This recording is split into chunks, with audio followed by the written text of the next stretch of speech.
पहिली ते चौथी हिंदी भाषा शिकवण्याची गरज नाही असं मत उपमुख्यमंत्री अजित पवारांनी व्यक्त केलं। प्राथमिक शाळेतील विद्यार्थ्यांवर हिंदीचा भार नको, 5वी पासून हिंदी असावी असं अजित पवार म्हणाले। हिंदीच्या मुद्द्यावरून शिक्षण मंत्री दादा भुसे राज ठाकरेंची भेट घेणार आहेत। राज ठाकरेंच्या भेटीची भुसेंनी वेळ मागितली आहे। मंत्री आशिष शेलारही भुसेंसोबत भेटीला जाण्याची शक्यता आहे। लहान मुलांवर तिसऱ्या भाषेचं ओझं नको, हिंदी भाषेची सक्ती नको, पण हिंदी भाषा शिकणं महत्त्वाचं आहे। देशात 55% हिंदी भाषा बोलणारे लोक आहेत अशी प्रतिक्रिया शरद पवारांनी दिली। देशभरात मराठीची सक्ती करणार का असा सवाल मराठा आंदोलक मनोज जरांगे पाटील यांनी राज्य सरकारला विचारला। हिंदी सक्ती केली तर संपूर्ण देशामध्ये मराठीचीही सक्ती केली पाहिजे अशी प्रतिक्रिया मनोज जरांगे पाटील यांनी दिली। सक्ती केली म्हणून भाषा बदलत नाही, किती सरकार येतील किती जातील भाषा टिकून राहते।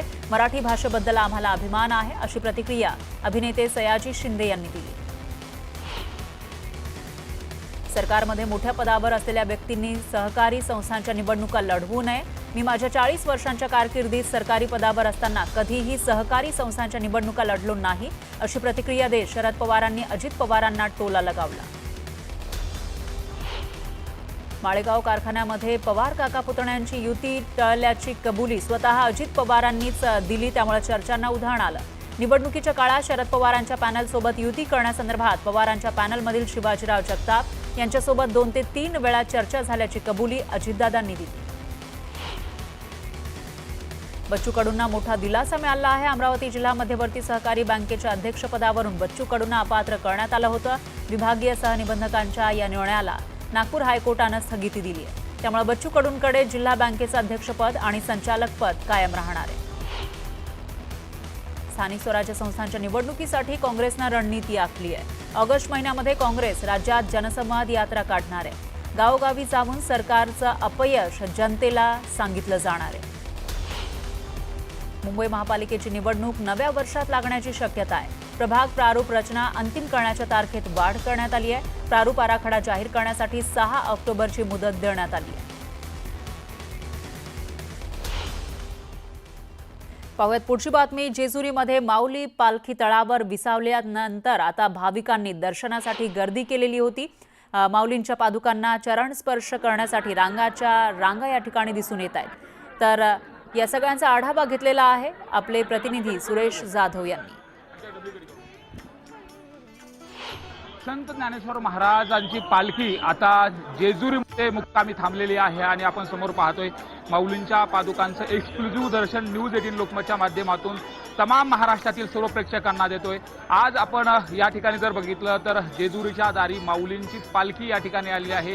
शैव आणि वैष्णवांचा अनोखा मेळा, अनोखा संगम आपल्याला या ठिकाणी पाहायला मिळतो। लाखो वारकरी या ठिकाणी दाखल झालेले आहेत। एळकोट एळकोट जय मल्हारचा जयघोष देखील केला जातो। तर दुसरीकडे नानोबा माऊली तुकाराम भजनाचा देखील जयघोष केला जातोय। आजचा दिवस पालखीचा मुक्काम याच ठिकाणी असणार आहे आणि दर्शनासाठी हे लाखो लोक देखील या ठिकाणी येतात।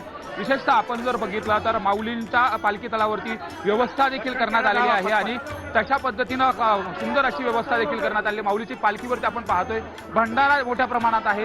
एकीकडे भंडारा आणि बुक्क्याचा हा अनोखा संगम माऊलीच्या पालखी तळावरती आपल्याला या ठिकाणी पाहायला मिळतोय। व्हिडिओ जर्नलिस्ट प्रवीण शेट्टीसह सुरेश जाधव, न्यूज 18 लोकमत, जेजुरी।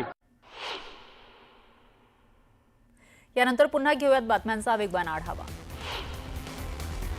शक्तीपीठ महामार्गाच्या भूसंपादनाला मंत्रिमंडळ बैठकीत मान्यता मिळाली आहे। कोल्हापुरात शेतकऱ्यांच्या विरोधानंतर भूसंपादन थांबवलं होतं। भूसंपादनासाठी 20,000 कोटींच्या तरतुदीला मंजुरी देण्यात आली, मात्र भूसंपादनाला शेतकऱ्यांचा विरोध कायम आहे। धाराशिवमध्ये शक्तीपीठ महामार्गाच्या जमिनीच्या मोजणीवरून पुन्हा शेतकरी आणि अधिकाऱ्यांमध्ये वाद झाला। तुळजापूरच्या वानेवाडी इथं जमिनीच्या मोजणीसाठी आलेल्या अधिकाऱ्यांना शेतकऱ्यांनी रोखलं। यावेळी शेतकरी आणि अधिकाऱ्यांमध्ये शाब्दिक वाद झाला। सोलापुरातही शक्तीपीठ महामार्गाच्या मोजणीला शेतकऱ्यांनी विरोध केला। बार्शी तालुक्यातील शेतकऱ्यांनी शक्तीपीठ महामार्गाला तीव्र विरोध केला। दरम्यान मोजणीसाठी अडथळा आणणाऱ्या शेतकऱ्यांना तामलवाडी पोलिसांनी ताब्यात घेतलं।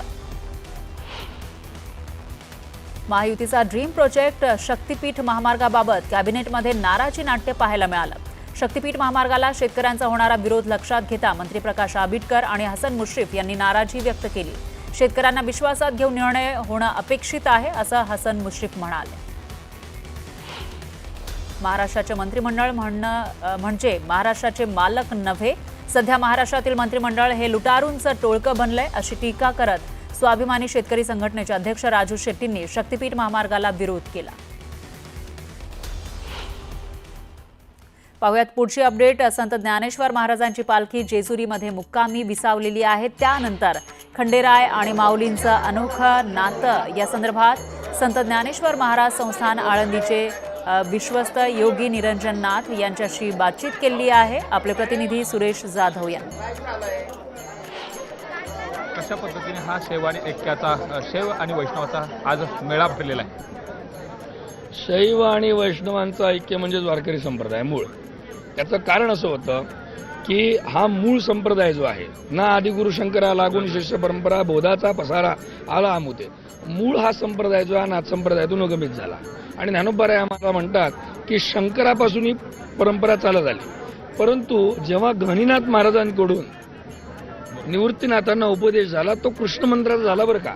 त्यामुळे मूळ शंकराकडून आलेली परंपरा आणि गहिनीनाथ महाराजांकडून निवृत्तीनाथांकडे त्याला कृष्णाची भेट झाली. त्यामुळे हरी आणि हराचा संगम हा वारकरी संप्रदायाचं द्योतक आहे.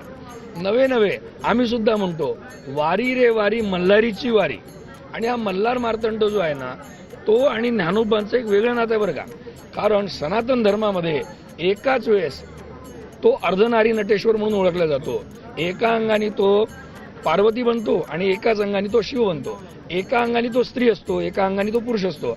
आणि ही घटना भगवान शंकरानंतर फक्त माऊलींसोबत घडते की जन्मता माऊली पुरुष असते, परंतु सर्वजण तिला एका महिलेच्या रूपात, मातृत्वाच्या रूपात, माऊलीच्या रूपात बसते.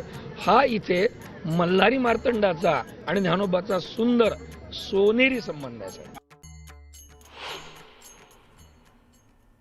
यानंतर पुन्हा घेऊयात बातम्यांचा वेगवान आढावा. मसाजोगचे सरपंच संतोष देशमुख प्रकरणाची पुढील सुनावणी 7 जुलै रोजी पार पडणार आहे. दरम्यान वाल्मिक कराडच कटाचा सूत्रधार आहे, याबाबतचे पुरावे न्यायालयात सादर करण्यात आले, अशी माहिती वकील उज्ज्वल निकम यांनी दिली. परभणीमधील स्थानिक गुन्हे शाखेनं घरफोडी करणाऱ्या आरोपीला घेतलेला आहे ताब्यामध्ये. तर आरोपीकडून 78 ग्रॅम सोन्यासह इतर मुद्देमाल जप्त करण्यात आला. वेश्या व्यवसायाला प्रवृत्त करणाऱ्या 2 आरोपींना नागपूरच्या हुडकेश्वर पोलिसांनी अटक केली आणि 2 पीडित महिलांची सुटका केली. आरोपींकडून 42,000चा मुद्देमाल पोलिसांनी जप्त केला.